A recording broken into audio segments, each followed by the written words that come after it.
kematian ya Bapak ya Bapak Tuhan Yesus. Jika sebentar Tuhan kami akan bersorak Tuhan, oleh karena darah-Mu Tuhan kami dimenangkan ya Bapak Tuhan Yesus. Kami melanjutkan ibadah kami Tuhan dengan penuh sukacita. Kami melanjutkan ibadah kami Tuhan hari ini ya Bapak Tuhan Yesus dengan penuh sukacita yang hanya berasal daripada Tuhan Yesus. Terima kasih Tuhan, kami bersyukur dan kami sudah berdoa di dalam nama-Mu. Kami berdoa, haleluya, amin. Shalom teman-teman, shalom Bapak Ibu Saudara. Undang teman-teman, sebelum kita melanjutkan ibadah hari kita akan memberikan persembahan. Mohon untuk persembahan yang bisa disiapkan, dan untuk teman-teman yang Bapak Ibu yang sedang live streaming bisa mengirimkan persembahannya melalui rekening gereja kita yang ada di layar LCD.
Dengan barang mana Tuhan telah membayar dosa-dosa kita.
Ini kerinduan kami mau serupa dengan Engkau Tuhan Yesus.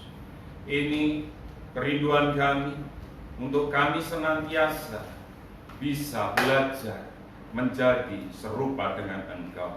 Terima kasih. Sebentar kami akan mengkaji dan merenungkan dari sebagian kebenaran firman-Mu.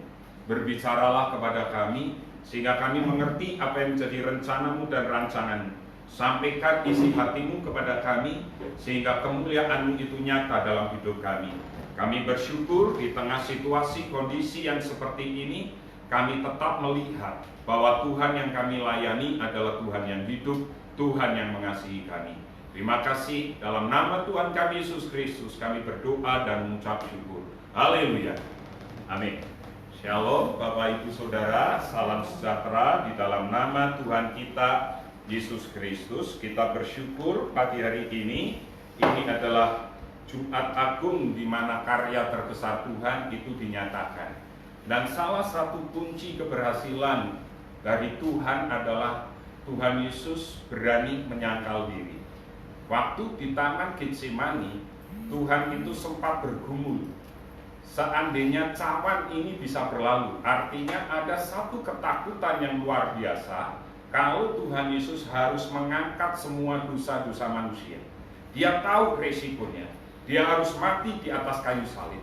Nah, disitulah pergumulan yang benar-benar kita belajar bahwa pergumulan itu menentukan akan keselamatan manusia. Dan puji Tuhan, di Taman Getsemani itu pergumulan Tuhan Yesus itu benar-benar nyata, dan akhirnya Tuhan Yesus menyangkal dirinya, dan Tuhan Yesus akhirnya mengangkat cawan itu dan meminumnya untuk Anda dan saya. Bahkan sebelum Tuhan Yesus ada di Taman Getsemani, di dalam Lukas 9, saya mau bacakan untuk Anda di dalam Lukas pasal yang ke-9 ayat yang ke-23 berkata seperti ini.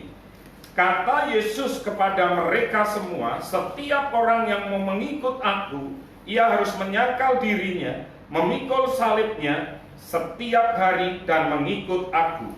Ini adalah satu ungkapan di mana Anda dan saya, kalau kita mau mengikut Tuhan Yesus, syaratnya adalah Anda harus menyangkal diri, memikul salibnya setiap hari.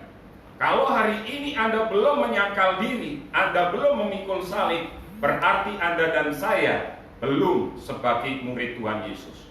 Nah, berkaitan dengan Paskah, berkaitan dengan Jumat Agung, pagi hari ini kita akan belajar dari tokoh-tokoh yang ada di seputar Paskah, seputar Jumat Agung, bagaimana mereka bisa menyangkal diri. Yang pertama kita akan belajar dari Simon dari Kirene. Bagaimana dia bisa menyangkal dirinya dan memikul salib Tuhan. Yang kedua kita belajar dari Yusuf Arimatea. Nah, kalau kemarin kita ikut pemakaman dari Mbah Yel, ada pemakaman Arimatea, ya kan? Ini berarti kalau Arimatea berkaitan dengan apa? Kematian. Sahabat dikala duka, ya kan? Arimatea. Kenapa Arimatea dia berani menyangkal diri? Nanti kita akan lihat. Yang ketiga kita belajar dari Nikodemus. Yang pertama kita akan belajar dari Simon Kirene. Mari kita buka Alkitab kita di dalam Markus pasal yang ke-15.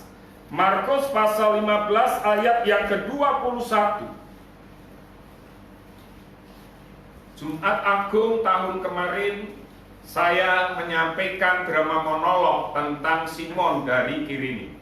Nah, sekarang kita lihat Simon dari Kirene, sudah ketemu? Markus 15 ayat yang ke-21. Mari baca bersama dengan saya. Kalau yang sudah ketemu katakan amin. 2, 3. Pada waktu itu lewat seorang yang bernama Simon, orang Kirene, ayah Alexander dan Rufus, yang baru datang dari luar kota, dan orang itu mereka paksa untuk memikul salib Yesus.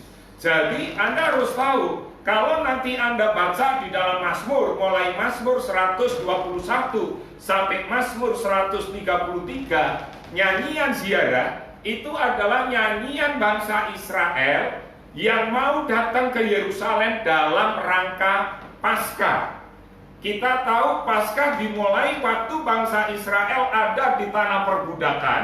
Lalu tulah 10 itu, anak sulung bangsa Israel dilepaskan dari kematian dengan satu cara yang ajaib. Mereka harus mengoleskan darah domba di ambang pintu. Begitu malaikat lewat dan lihat di ambang pintu itu ada darah anak domba, maka lewat. Bangsa Israel selamat. Itu adalah Paskah, di mana darah anak domba itu menyelamatkan bangsa Israel, sehingga akhirnya mereka keluar dari tanah perjanjian, dari tanah perbudakan menuju ke tanah perjanjian. Mereka keluar dengan sukacita karena diselamatkan oleh Tuhan. Lah, itu diperingatin setiap tahun oleh bangsa Yahudi. Dimanapun mereka berada, termasuk Simon yang dari Kirene, hari itu mereka datang ke Yerusalem untuk merayakan Paskah. Tapi mereka di tengah jalan, mereka melihat rombongan Tuhan Yesus. Yesus yang memandul salib, yang sudah tidak mampu, yang sudah tidak kuat itu. Akhirnya tentara Romawi melihat Simon Kirene. Simon Kirene dipanggil secara paksa dan diminta secara paksa untuk memanggul salib Tuhan Yesus. Apa yang terjadi? Meskipun secara paksa, tetapi dia begitu dekat dengan Tuhan Yesus. Dia melihat tatapan sorot mata Tuhan Yesus yang penuh dengan cinta kasih. Bahkan Simon Kirene juga menyaksikan detik-detik Tuhan Yesus mati di atas kayu salib. Ucapan yang pertama Tuhan Yesus, "Bapa, ampunilah mereka." Itu menyentuh hati Simon Kirene. Dan di situ saya bisa melihat, seandainya hari itu Simon Kirene tidak mau menerima, dia tidak mau menyangkal dirinya, dan dia berkata, "Aku tidak mau, aku capek, aku dari luar kota, aku tidak mau menolong Yesus." Dia tidak mau menyangkal dirinya. Saya percaya sejarah gereja tidak akan mencatat seorang bapak gereja yang tadi kita melihat Alexander dan Rufus.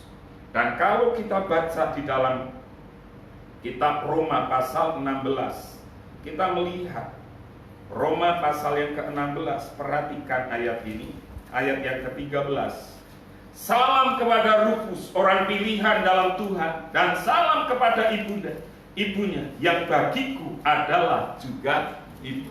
Anda lihat, seandainya salib itu tidak dipanggul oleh Simon Kirene, saya yakin dan percaya Rufus tidak akan pernah jadi bapak gereja. Dan di situ Rasul besar Paulus berkata, "Salam juga untuk ibunya Rufus, yang bagiku juga adalah ibu." Kenapa? Karena dimulai dari penyangkalan diri dari Simon, kita melihat keluarganya diselamatkan. Keluarganya dipilih oleh Tuhan.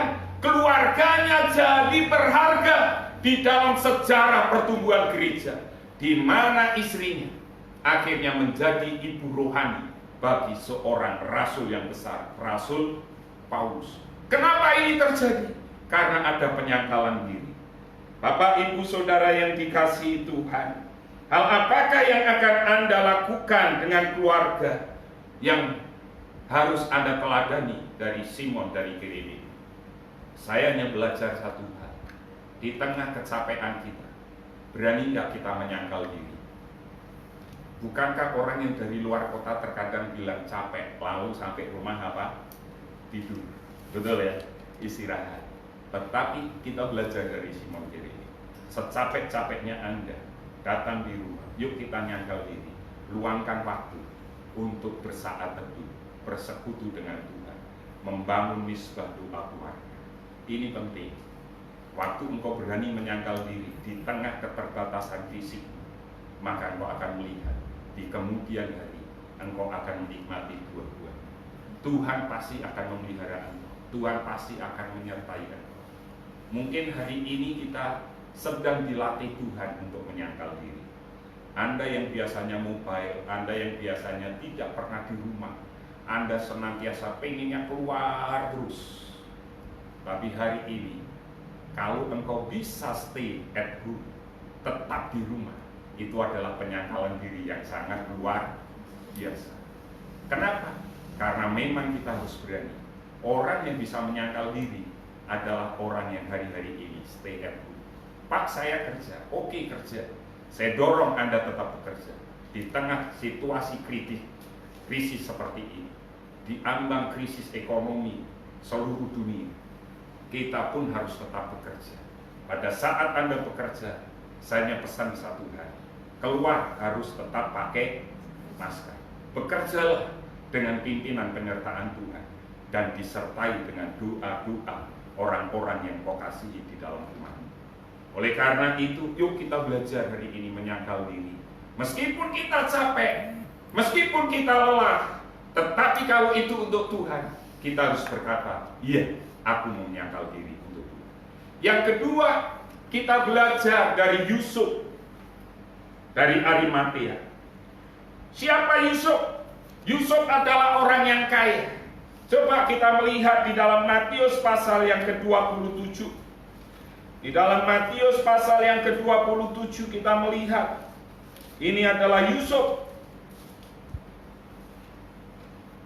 Yusuf berkata, Alkitab Matius pasal yang ke-27 bersaksi tentang Yusuf, berkata seperti ini. Menjelang malam datanglah seorang kaya, orang Arimatea yang bernama siapa? Dan yang telah menjadi murid Yesus. Dia orang yang kaya. Alkitab mencatat ini. Dia berasal dari Arimatea. Di samping kaya, dia orang yang terkemuka. Di dalam Markus kita melihat Markus 15 ayat yang ke-43. Mari kita baca bersama-sama.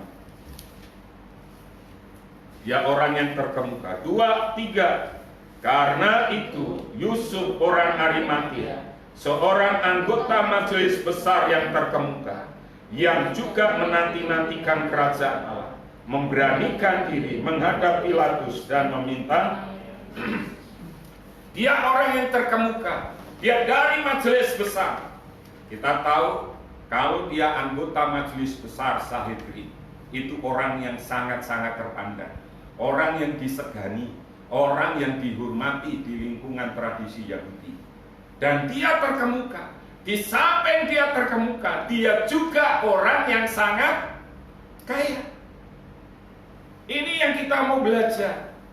Kadang orang yang kaya, dia akan sombong. Kadang kalau dia punya kedudukan, dia juga akan sombong. Orang yang seperti ini, kita akan belajar melihat Yusuf ini orang yang luar biasa. Kenapa? Karena kita melihat secara manusia dia bisa menjadikan dirinya sombong dan mengandalkan kekayaannya. Tetapi saya melihat ia memilih ikut Yesus meskipun awalnya dengan sembunyi-sembunyi. Kenapa? Karena dia malu. Karena dia orang terpandang, anggota besar Sanhedrin. Dia harus sembunyi ikut-ikut Yesus. Coba kita melihat di dalam Yohanes 9 ayat 22.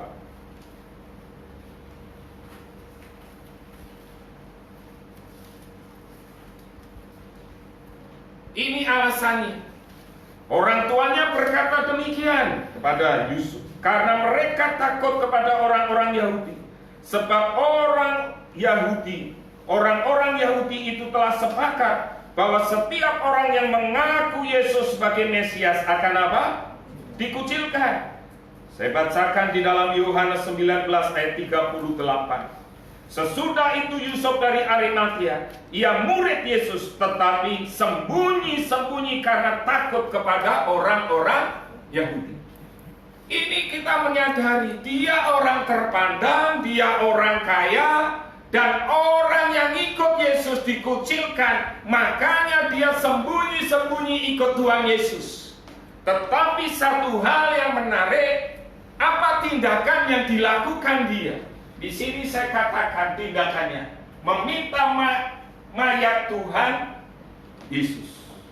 Dan saya mau bacakan di situ di dalam ayatnya tertulis Markus 15 ayat 43. Markus 15 ayat 43. Ketika itu Yusuf orang dari Arimatea, seorang anggota majelis besar yang terkemuka, yang menanti-nantikan kerajaan Allah, memberanikan diri menghadap Pilatus dan meminta.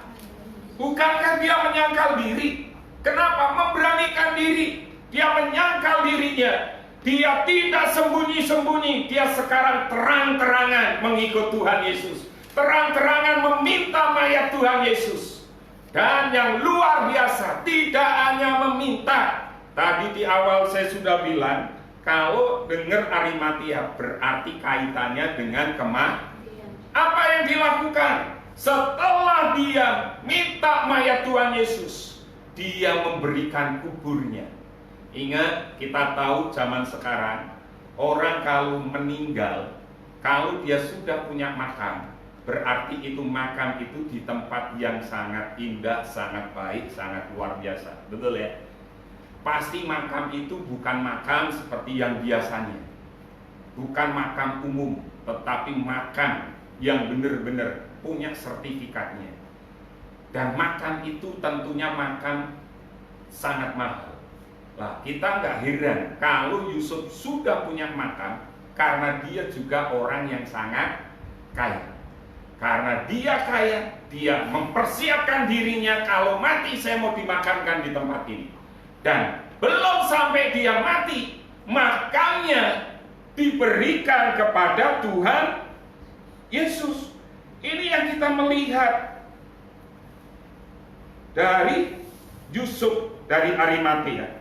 Sesudah ia menurunkan mayatnya itu, ia mengapaninya dengan kain lana, lalu membaringkannya di dalam kubur yang digali di dalam bukit batu, di mana belum pernah dibaringkan mayat. Nah, kita melihat dan kita menyadari, dia memberikan makamnya itu, merelakan kuburnya, miliknya kepada Tuhan Yesus. Dia yang mulanya awalnya sembunyi-sembunyi, tetapi berani menyangkal diri, menyatakan bahwa dia murid Tuhan. Ini adalah berita Paskah Jumat Agung buat Anda. Siapa yang hari-hari ini masih malu-malu mengakui Yesus secara terang-terangan? Beranikah Anda dan saya sekarang berani berkata bahwa aku murid Tuhan Yesus, mengikut Tuhan Yesus, memikul salib Tuhan Yesus, menyangkal diri kita, dan memberikan hidup kita untuk Tuhan Yesus. Di dalam situasi seperti ini, yuk kita belajar jadi berkat buat orang-orang yang ada di sekitar kita. Buat siapapun mereka yang hari-hari ini menantikan Anda dan saya, menantikan kabar sukacita. Hari-hari ini banyak orang yang terluka, hari-hari ini banyak orang yang sedih, hari-hari ini banyak orang yang kehilangan pengharapan. Tetapi kita sebagai murid Tuhan, kita harus berani berkata bahwa aku anak Tuhan, yang berani berkata bahwa Yesuslah sumber hidup kita, Yesuslah sumber pengharapan kita, Yesuslah sumber kemenangan kita. Yusuf dari Arimatea berani melakukan itu. Dia orang yang kaya, dia orang yang terpandang, tetapi akhirnya dia berani menyangkal dirinya dan secara terang-terangan berani meminta mayat Tuhan Yesus Kristus. Oleh karena itu saya dorong Anda jemaat Tuhan, yuk kita berani menyangkal diri kita. Pada saat kita berani menyangkal diri kita, maka kita otomatis mengerti bahwa Yesus yang terutama dalam hidup Anda dan saya. Kita melihat yang ketiga, Nikodemus. Ini hampir sama dengan Yusuf dari Arimatea.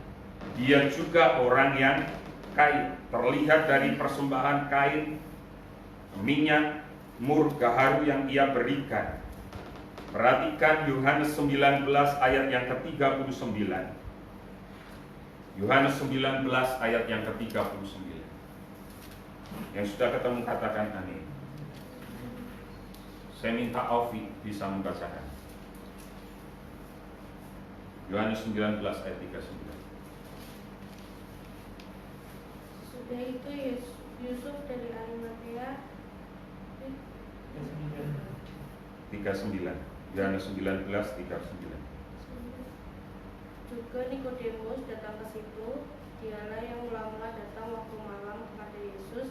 Ia membawa campuran minyak mur dengan minyak gaharu kira-kira 50 kati berat. Ini adalah untuk persiapan rempah-rempah orang yang meninggal. Dan itu kalau kita lihat jumlahnya 50 kati beratnya. Itu jumlah yang sangat besar. Artinya kita bisa melihat Nikodemus ini orang yang kaya dari apa yang diberikan untuk merempah-rempahi Tuhan Yesus. Nah, kita menyadari itu. Dia orang kaya. Yang kedua, coba kita melihat ia juga punya kedudukan yang tinggi sebagai orang Farisi dan pemimpin agama.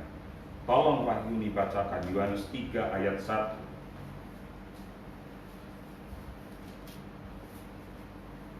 Yohanes 3 ayat 1. Adalah seorang Farisi yang bernama Nikodemus, seorang pemimpin agama Yahudi. Dia pemimpin agama Yahudi. Artinya dia kaya, dia seorang pemimpin. Yang ketiga, dia juga bekerja sebagai pengajar. Silahkan Ibuan dibacakan Yohanes 3 ayat yang ke-10. Yohanes 3 ayat 10. Jawab Yesus, "Engkau adalah pengajar Israel dan engkau tidak mengerti hal-hal itu." Anda bisa melihat dia pengajar tradisi-tradisi yang dia orang yang terhormat, dia juga orang yang kaya. Biasanya tadi saya sudah sampaikan, orang yang punya kedudukan, orang yang terpandang, orang yang kaya, itu susah untuk menyangkal dirinya. Kita belajar sekarang dari Nikodemus. Tetapi semua yang dimiliki Nikodemus itu tidak membuatnya tinggi hati, tidak membuatnya sombong. Dan kita bisa melihat, perhatikan di dalam Yohanes pasal 3 ayat 1 dan 2. Silakan Dian bisa baca. Yohanes 3 ayat 1 sampai 2. Catatan bukan Nikodemus. Adalah seorang Farisi yang bernama Nikodemus, seorang pemimpin agama Yahudi.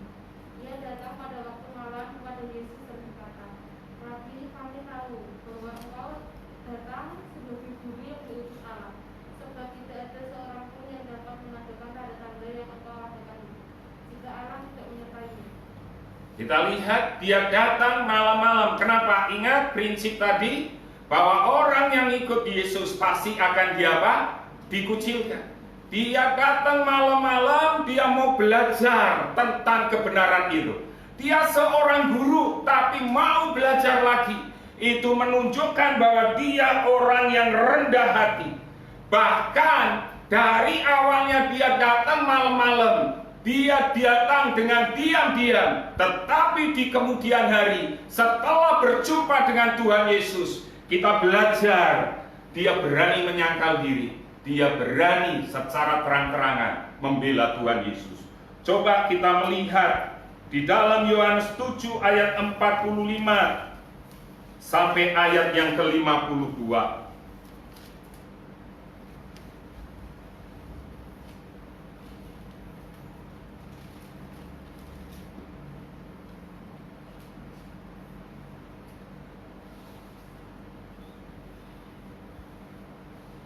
Ini pembelaan dari Nikodemus. Sudah ketemu? Maka penjaga-penjaga itu pergi kepada imam-imam kepala dan orang-orang Farisi yang berkata kepada mereka, "Mengapa kamu tidak membawanya?" Jawab penjaga-penjaga itu, "Belum pernah seorang manusia berkata seperti itu." Ingat, imam kepala di bait suci itu punya penjaga tentara sendiri, ya kan? Mereka resah, mereka menyuruh penjaga-penjaganya, menyuruh tentara-tentara atau prajurit-prajurit yang menjaga di bait suci untuk menangkap Tuhan Yesus. Dan waktu mereka ditanya, "Kenapa engkau tidak menangkapnya?" Perhatikan ini percakapan mereka dengan para imam-imam kepala, ya kan? Ayat 46. Penjaga itu, "Belum pernah seorang manusia berkata seperti orang itu." Jawab orang-orang Farisi itu kepada mereka, "Adakah kamu juga disesatkan? Adakah seorang di antara pemimpin-pemimpin yang percaya kepadanya, atau seorang di antara orang-orang Farisi? Tetapi orang banyak ini yang tidak mengenal hukum Taurat, terkutuklah mereka.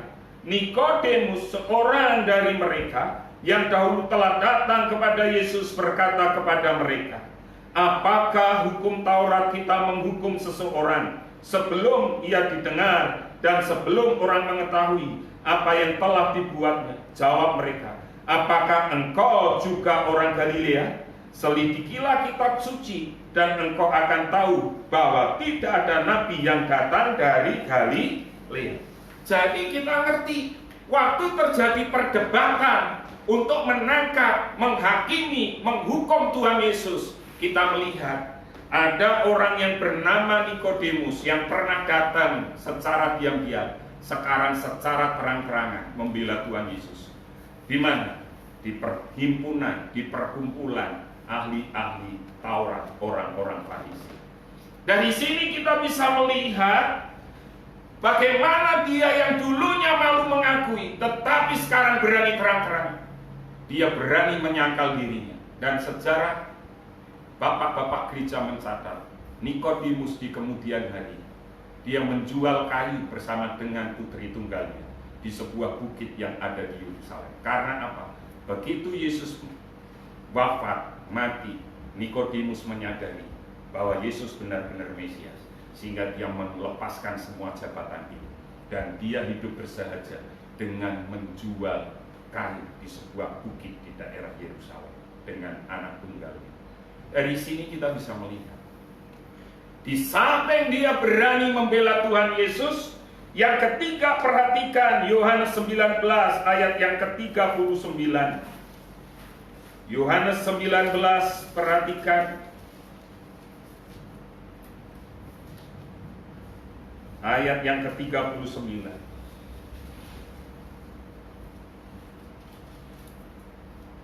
Dua, tiga. Juga Nikodemus datang ke situ. Dialah yang mula-mula datang waktu malam kepada Yesus. Ia membawa campuran minyak murah dengan minyak gaharu, kira-kira 50 kati beratnya. Apa yang dia lakukan? Dia memberikan persembahan yang terbaik untuk Tuhan. Di tengah situasi seperti ini, saya dorong Anda untuk tetap memberikan yang terbaik untuk Tuhan. Saya bersyukur di tengah-tengah kondisi seperti ini, jemaat-jemaat kita tetap peduli dengan orang-orang yang ada di sekitar. Masih ada yang tetap membagi nasi, bahkan ada yang membagi sembako. Dan saya dorong itu. Dan saya juga pesan kepada semua jemaat Hope Family, yuk kita saling berkomunikasi. Kenapa? Bukannya apa-apa, Pak, mosok kita memberi harus apa? Diketahui orang banyak. Enggak. Karena waktu kita ini kan satu tubuh. Waktu tubuh kita ini terberkati, kita pun juga ikut merasa terberkati. Itu kuncinya itu. Bukan kita sombong rohani, bukan. Tetapi kita akan saling menolong. Ingat, kenapa di Wuhan itu cepat selesai? Karena orangnya semuanya nurut. Bahkan sampai beredar video Jiahu Wuhan. Artinya apa? Semangat Wuhan. Dari satu rumah, dari satu apartemen, dari satu kampus ke tempat-tempat yang lain. Mereka nggak keluar, tetapi mereka saling memberi semangat. Kita kan nggak bisa kumpul semuanya, kecuali yang hari ini anak-anak muda kumpul di tempat ini. Ya kan? Kita bisa saling memberi semangat di mana? Di grup gereja kita. Ya kan? Makanya kalau ada apa-apa, yuk meskipun itu hanya berkata amin atau apa, kita ngerti masih ada tanda-tanda kehidupan di antara Anda dan saya. Betul kan? Coba kalau nggak pernah muncul, tiba-tiba nggak pernah ada beritanya, kita semua dibikin bingung. Gembala area Anda pasti akan terus tanya. Kalau saya TC, tes itu artinya saya mau tanya. Kenapa? Karena saya takut mengganggu apakah Anda sedang bekerja, apakah Anda sedang mengerjakan soal. Betul kan? Nah, kalau Anda jawab, jangan hanya dibaca. Oh ya Pak, ada apa? Nanti kan kita akan berkomunikasi di situ. Jangan terus diem, kita saling berkomunikasi. Ingat, saya pun belum tentu bisa mengunjungi semua jemaat. Karena apa? Kita juga harus tetap ingat bahwa pemerintah melarang kita untuk bertemu. Ya kan? Kita kalau bertemu pun harus saling jaga jarak. Anda yang di gereja, kita minta jaraknya paling enggak 2 meter. tidak boleh bersentuhan. Dan kita mau belajar itu. Ini penyangkalan diri kita. Mulailah dari sekarang. Menyangkal diri. Anda yang biasa nggak pernah komen di grup, yuk hari ini nyangkal diri lah. Beri komentar-komentar yang saling menguatkan di grup satu dengan yang lainnya, sehingga kita pun merasa terberkati. Dan saya dorong Anda di tengah situasi seperti ini, Pak boleh nggak bagi nasi? Boleh nggak? Silahkan, saya dorong Anda. Meskipun program gereja sudah berhenti, tetapi kalau Anda diberkati, yuk saya dorong Anda. Berkati orang-orang yang ada di sekitar Anda hari-hari ini.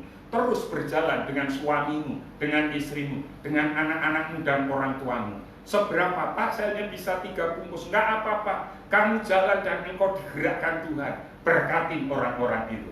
Maka engkau akan melihat di Paskah, di Jumat Agung ini, kita berani menyangkal diri. Karena kita mengasihi Tuhan di atas segala-galanya. Nikodemus memberikan yang terbaik untuk Tuhan, untuk merempah-rempahi Tuhan. Dan kita belajar hari ini dari Nikodemus, juga berani berdiskusi, berani berdialog, membela nama Tuhan. Penyangkalan diri yang sangat luar biasa. Dia seorang guru, dia taruh reputasinya sebagai seorang guru. Untuk apa? Untuk membela guru yang agung, Tuhan Yesus Kristus. Siapapun Anda hari ini, yuk kita harus berani menyangkal diri. Kalau itu berbicara untuk kemuliaan Tuhan Yesus.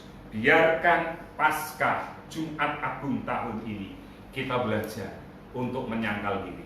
Bukankah selama ini 3 bulan ini gereja kita mengajak Anda dan saya untuk senantiasa menyangkal diri. Pesan Jumat Agung mengakhiri rangkaian 3 bulan pengajaran gereja kita untuk penyangkalan diri. Nanti Minggu Paskah yang rencananya kita akan Paskah subuh, tetapi kita tetap akan ibadah live streaming jam 10 pagi. Saya akan membahas kubur kosong, bukan omong kosong. Mari kita akan persiapkan. Kita akan masuk, Mary bisa membantu saya. Perjamuan suci pada hari ini.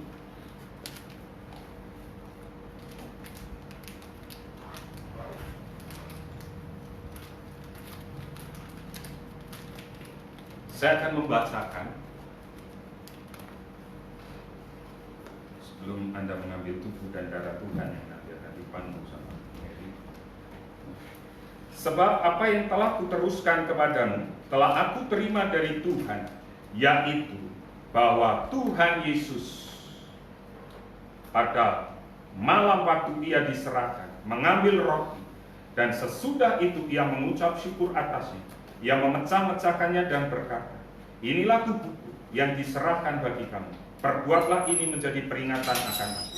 Demikian juga ia mengambil cawan sesudah makan, lalu berkata, cawan ini adalah perjanjian baru yang dimateraikan oleh darahku. Perbuatlah ini setiap kali kamu meminumnya menjadi peringatan akan aku.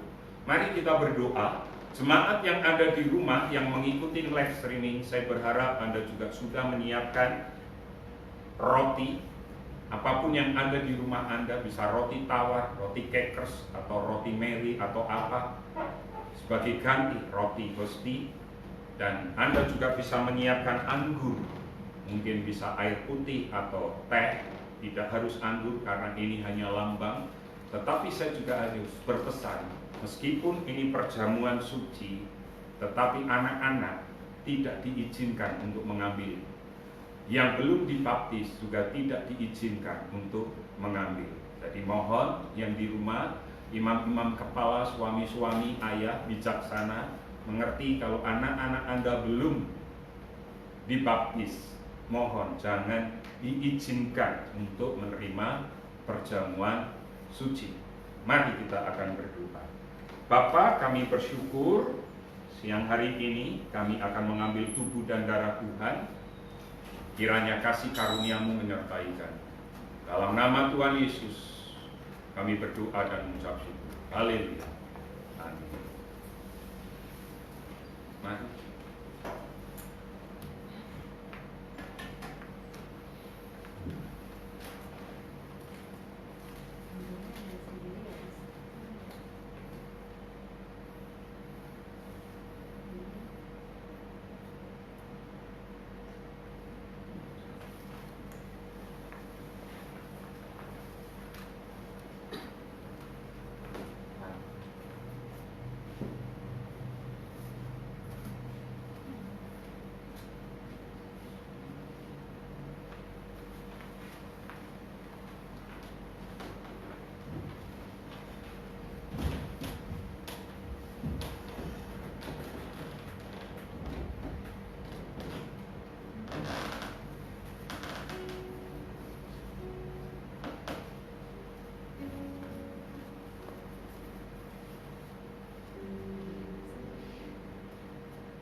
Mari kita berdiri bersama-sama.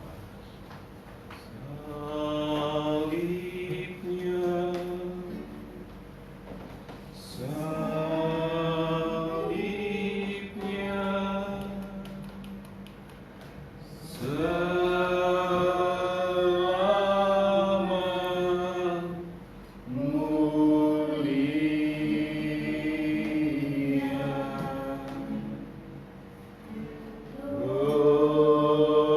Dosaku disucikan,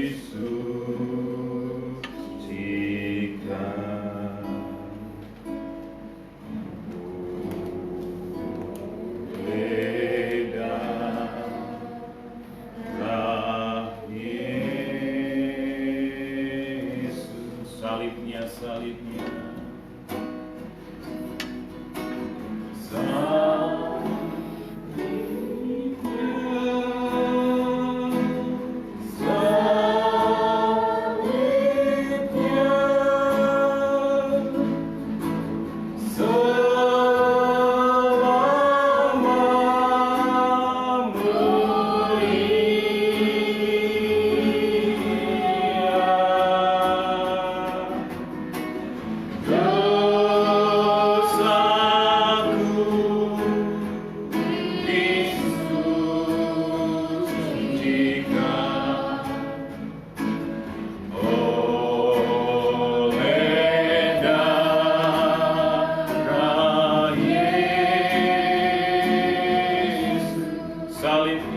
Mari angkat roti tinggi di atas kepala kita sebagai tanda kita menghormati, mengasihi, dan menghargai akan pengorbanan Tuhan.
Mari kita mengucap syukur akan karya pengorbanan Tuhan.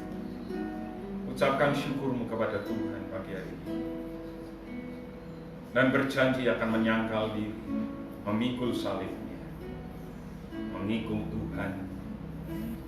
Karena kita tahu ada kuasa yang luar biasa di dalam penyangkalan diri. Waktu Tuhan Yesus berani menyangkal diri, maka ada keselamatan di dalam hidup kita. Waktu Simon dari Kirene menyangkal dirinya, maka anak dan istri-istrinya dipakai Tuhan. Waktu Nikodemus menyangkal dirinya, maka kita bisa melihat dia mempersembahkan yang terbaik untuk Tuhan. Dia berani membela Tuhan, dan kita berani berkata, ya Tuhan, aku mau. Waktu Yusuf dari Arimatea berani menyangkal dirinya, kita melihat dia berani mengiring Tuhan secara terang-terangan dan meminta mayat Tuhan Yesus. Waktu engkau dan saya berani menyangkal diri dan berkata, ya Tuhan, aku mau mengiring engkau, memikul salibmu setiap hari, maka engkau melihat ada pembelaan-pembelaan Tuhan yang luar biasa, ada perlindungan Tuhan yang luar biasa. Anak cucumu diberkati dan dipakai Tuhan secara luar biasa. Kami mengucap syukur Tuhan. Pagi hari ini kami mengangkat roti di atas kepala kami, tinggi-tinggi di atas kepala kami, sebagai tanda kami mengasihi, menghormati, menghargai akan pengorbanan Tuhan. Bukankah roti yang kita pecah-pecahkan adalah persekutuan dengan tubuh Kristus? Mari kita menikmati dengan iman di dalam nama Tuhan Yesus Kristus.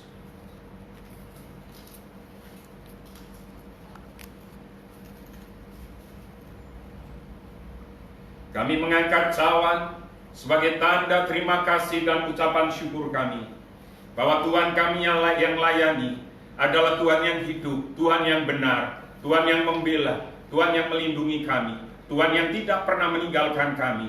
Bahkan nyawa Tuhan sendiri diberikan kepada kami. Kami mengucap syukur untuk hal itu. Terima kasih Tuhan Yesus, kami bersyukur dan kami mengucap syukur untuk karya pengorbanan. Bukankah cawan pengucapan syukur yang atasnya kita ucapkan syukur adalah persekutuan dengan darah Kristus? Kami menikmati dengan iman dalam nama Tuhan Yesus. Terima kasih Tuhan, Jumat Agung ini biarkan kembali mengingatkan kami untuk kembali kami benar-benar hidup sesuai dengan rancangan dan rancangan, supaya hidup kami semakin melihat akan kasih setiamu. Teruslah bersama dengan kami Tuhan di tengah-tengah situasi krisis dunia akibat pandemi virus corona. Kami percaya waktu kami bersekutu dengan Engkau, bersatu dengan Engkau melalui perjamuan suci kali ini, kami boleh diingatkan dan dimenangkan. Ada sukacita, ada perlindungan, ada pengharapan di dalam nama Tuhan Yesus. Nanti Bapak Irfan akan memimpin kita di dalam doa syafaat.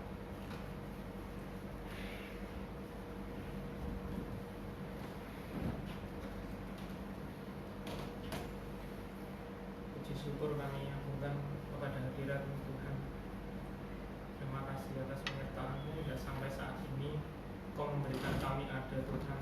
Kau memberikan kami kesehatan hingga dapat beribadah secara streaming Tuhan pada pagi hari ini di hari Jumat Agung ini Tuhan. Terima kasih Tuhan. Kami ingat Tuhan akan korban-korban yang jatuh berimbas karena virus corona ini Tuhan. Kami berdoa Tuhan untuk korban-korban yang jatuh Tuhan, dan juga untuk keluarga-keluarga yang ditinggalkan Tuhan. Kami percaya penghiburan yang daripada Engkau Tuhan, lebih lagi Tuhan memberikan yang terbaik pada mereka Tuhan. Engkau berikan yang terbaik Tuhan untuk keluarga yang ditinggalkan Tuhan, agar tidak terjangkit virus itu Tuhan. Apabila mereka terjangkit Tuhan, dapat sembuh secara ajaib daripada Engkau. Kami juga berdoa Tuhan untuk para dokter, para medis, semua yang terlibat Tuhan di garis garda terdepan Tuhan. Kami percaya Tuhan, kekuatan yang daripada Engkau, perlindungan daripada Engkau Tuhan, untuk dapat mereka rasakan Tuhan, agar mereka dapat selalu Tuhan untuk berusaha, berupaya Tuhan untuk memerangi virus ini Tuhan. Penyertaan-Mu Tuhan terjadi Tuhan atas dokter-dokter Tuhan dimanapun mereka berada Tuhan. Kami bersatu hati Tuhan, mendukung dalam doa Tuhan, karena kami tahu Tuhan kuasa-Mu Tuhan yang terjadi, kuasa-Mu yang dapat mengubahkan Tuhan bangsa ini Tuhan. Kami berdoa Tuhan untuk pemerintah Tuhan, pemerintah pusat, pemerintah daerah Tuhan, provinsi maupun kota Tuhan, sampai yang terkecil yaitu RT RW Tuhan. Kami percaya Tuhan, semua bersepakat dengan bersatu hati memerangi ini Tuhan. Kami percaya apa yang telah pemerintah berikan kepada kami, apapun yang telah diberikan Tuhan dari pemerintah maupun dari pemerintah pusat maupun pemerintah daerah Tuhan, itu daripada Engkau Yesus.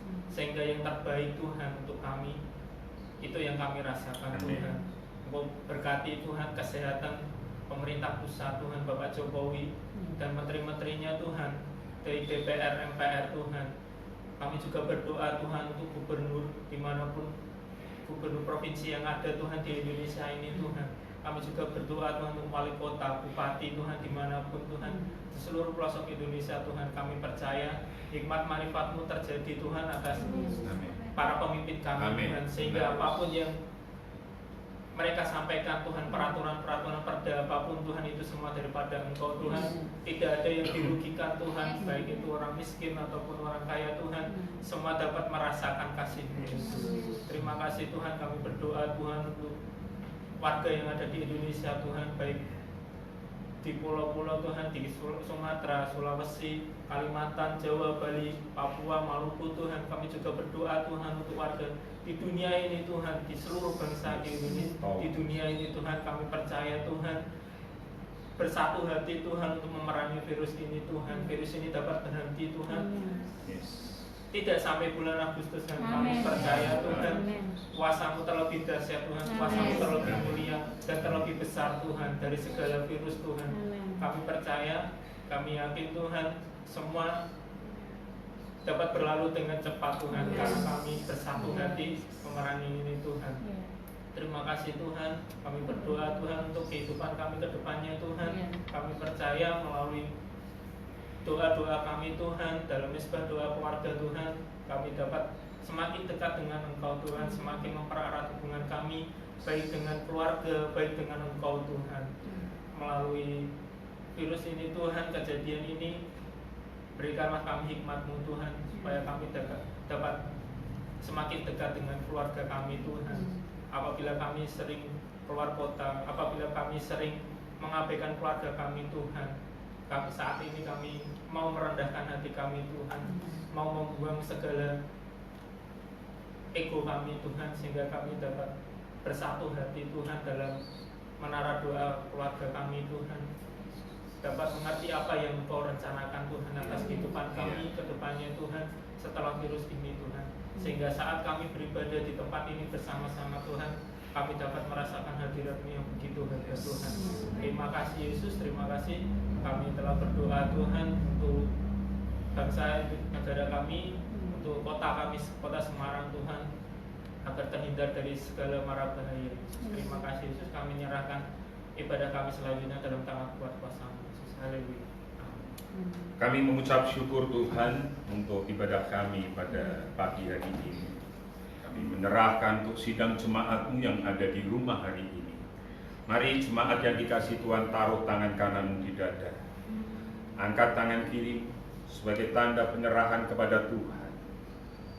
Berdoa apa yang jadi kebutuhanmu hari ini. Jangan takut, jangan takut, jangan takut, jangan takut. Tuhan menyertai, Tuhan memelihara, Tuhan melindungi, Tuhan menyediakan apa yang kau perlukan hari ini. Percayalah dengan iman, mujizat masih berlaku, mujizat masih berlangsung. Hari ini terjadi sesuai dengan kehendak-Mu dan rencana Tuhan dalam hidupmu, dalam nama Tuhan Yesus. Bapa, kalau ada yang berbeban berat, Engkau memberi kelepasan, memberi kelegaan, memberi sukacita, terjadi dalam nama Tuhan Yesus Kristus.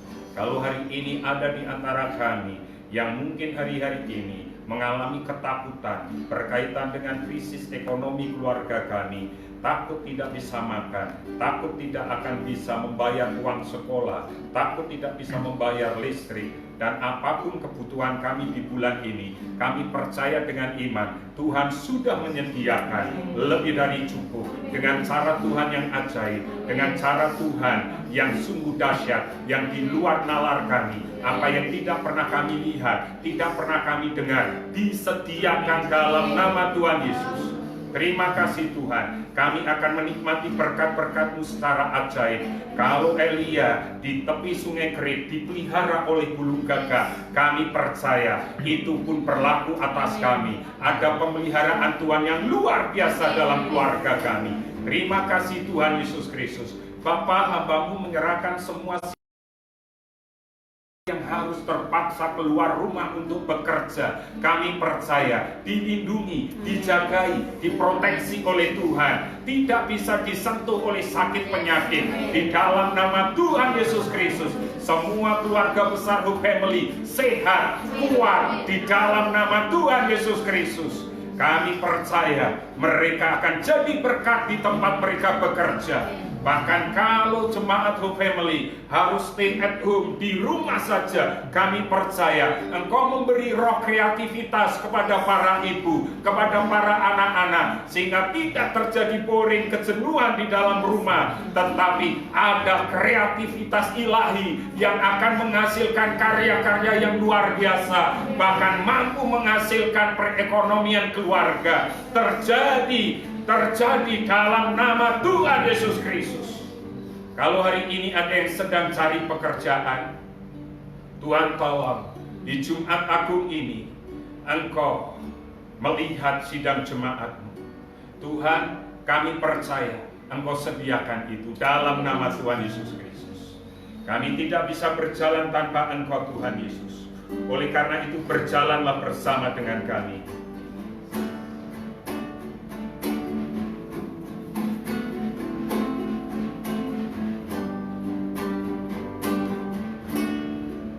Bila Engkau tak bersamaku,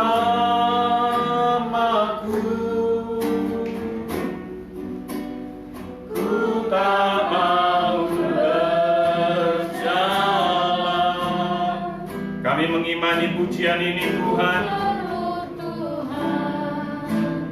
Pimpin langkahku dengan kasih karunia-Mu.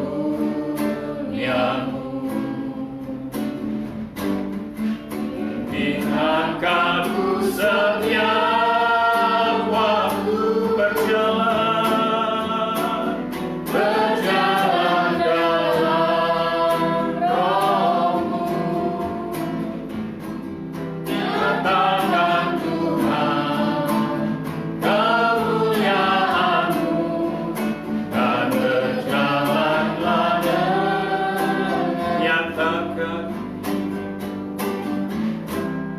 nyatakan Tuhan kemuliaan-Mu dan berjalanlah denganku. Oh family, dimanapun kamu berada, sekarang angkat hatimu, pandanglah Tuhan dan nikmatilah berkat-berkat-Nya. Oh family, kamulah bangsa yang terpilih, imamat yang rajani, bangsa yang kudus, umat kepunyaan Allah, untuk menyatakan kebesaran dan kedahsyatan nama-Nya. Engkau telah ditetapkan menjadi kepala, bukan jadi ekor, dibawa oleh Tuhan semakin naik, tidak semakin turun.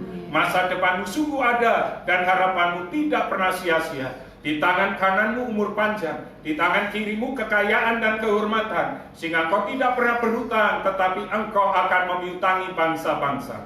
Dari Tuhan datang pertolongan, berkat-Mu atas umat-Mu, kasih karunia dari Tuhan Yesus Kristus, kasih sayang dari Bapa, persekutuan dan penjagaan yang dahsyat dari Roh Kudus menyertai engkau sekalian. Mulai hari ini, esok, lusa, sampai Maranatha, Tuhan Yesus datang kedua kali menjemput kita semua di awan kemuliaan. Haleluya. Bapa, terima kasih.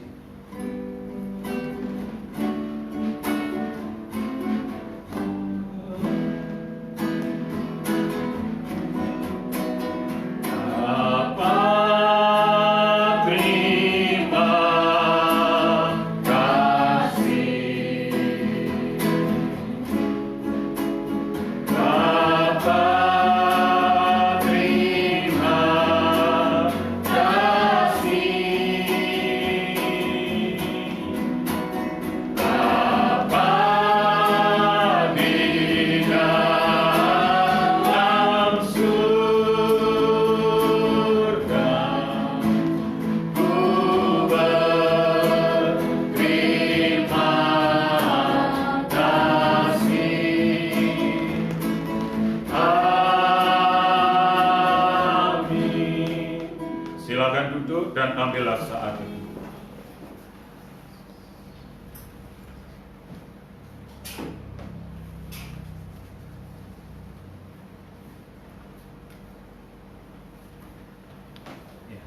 Shalom, jemaat Hope Family dimanapun Anda berada.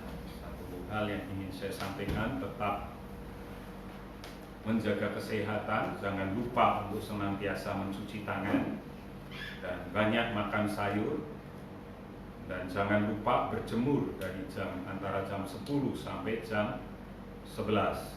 Dan bilang tidak perlu, janganlah keluar rumah, tetap di dalam rumah. Dan bila Anda yang harus bekerja, saya ingatkan sesuai himbauan pemerintah juga untuk kesehatan kita, senantiasalah pakai masker. Itu yang terpenting. Pakailah masker dan belajar untuk menghindar kerumunan, berani menyangkal diri untuk tidak sering ketemu dengan banyak orang terlebih dahulu. Yang kedua, saya mau sampaikan untuk ibadah penghiburan di tempatnya almarhum Mbah Yem atau Mbah Darmo, Sabtu besok jam 4 hanya dikhususkan untuk jam 7, Sabtu besok jam 7 hanya dikhususkan untuk pengurus. Jadi nanti saya yang akan menghubungi pengurus, rekan-rekan pengurus, ya, tidak untuk jemaat, hanya pengurus. Dan pengurus pun saya wajibkan yang datang untuk tetap pakai masker. Dan saya minta tolong Aan, yang ini juga ikut live streaming, tolong diatur duduknya juga harus berjarak. Itu yang bisa saya sampaikan. Dan yang terakhir, ibadah Paskah besok untuk jemaat, karena setelah dihitung dengan petugas multimedia, saya, Bu Mary, dan Julius sebagai petugas multimedia, maka ada kuota jumlahnya 6 orang. Jadi tolong bagi jemaat yang akan ikut kebaktian di gereja minggu depan dalam ibadah Paskah, silakan segera mendaftar di grup gereja, bukan di grup pemuda, ya, di grup gereja. Dan yang sudah pernah ikut ibadah di gereja, saya berharap dan memohon jangan ikut mendaftar, beri kesempatan kepada yang lain. Itu aja, dan saya ucapkan terima kasih untuk Julius yang selama ini bantu gereja, kota data senantiasa Julius sendiri yang menyediakan, dan sama Ivan ya, kalau ada Ivan kota datanya juga pakai Ivan. Saya juga minta maaf yang streaming di YouTube kelihatannya belum lancar, belum bisa karena kita sedang terus belajar supaya nanti minggu-minggu ke depan kita akan lebih bisa lagi. Jadi itu tolong perhatikan, masih ada kuota 6, bagi yang belum ikut bisa langsung mendaftar di grup. Ya, dan pesan saya satu hal, kalau Bapak Ibu sudah mengadakan misbah doa keluarga, MDK keluarga, tolong Bapak Ibu, yuk kita saling, karena kalau Bapak Ibu ikutin, Bapak Ibu baca dari keluarganya Ivan, keluarganya Pak Jianto, keluarganya Lukas, keluarganya Albert, itu masing-masing akan ada masukan-masukan yang saling menguatkan satu dengan yang lainnya. Saya dorong untuk semuanya bisa misbah doa keluarga dan terus berikan masukan-masukan. Dan nanti Rebo kita juga akan live streaming, kita akan pujian penyembahan bersama-sama. Itu yang bisa saya sampaikan. Selamat hari Jumat Agung, Tuhan Yesus memberkati.